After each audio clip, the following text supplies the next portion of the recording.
President Trump has turned to the armed forces for help in his war on drugs. This isn't the first time the US military has been drafted into such a role, but the scale of these deployments and Trump's focus on Venezuela have drawn wide attention.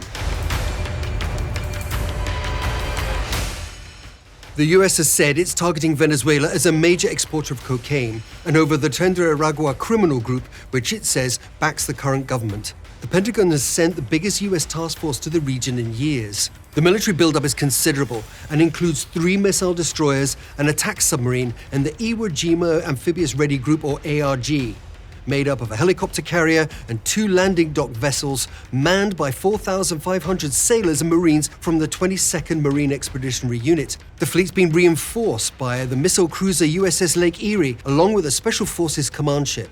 All this plus 10 F-35 stealth fighter jets, numerous armed drones, and a reported 10,000 troops sent to Puerto Rico.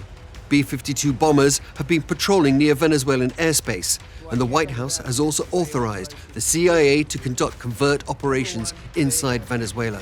This potent force is configured for land-based attack rather than counter-narcotics operations usually handled by the police and the Coast Guard. The US has destroyed at least 7 vessels it says were moving drugs, reportedly killing dozens of people. But it's not clear what effect these attacks have had on drug smuggling routes from Latin America into the United States. Colombia's production of cocaine far outstrips Venezuela, accounting for 2/3 of all cultivation, followed by Peru, then Bolivia. Venezuela is a producer, and it's also one of the many transit points for the drug, but nowhere near the top. So what's really going on here?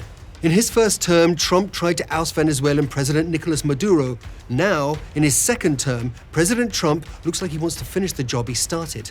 In August, the US doubled the bounty on Maduro's head to $50 million, accusing him of leading a drug cartel. That same month, the Naval Task Force started to move south towards Venezuela. And in early October, Washington called off any residual diplomatic channels with the Maduro government. Later that month, Maria Corina Machado, a Venezuelan opposition leader, was awarded the Nobel Peace Prize, subsequently dedicating it to the Venezuelan people and President Trump. Venezuela's economy is struggling, a lot of it down to mismanagement, corruption, and US sanctions tightened under the Trump administration. But one statistic jumps out.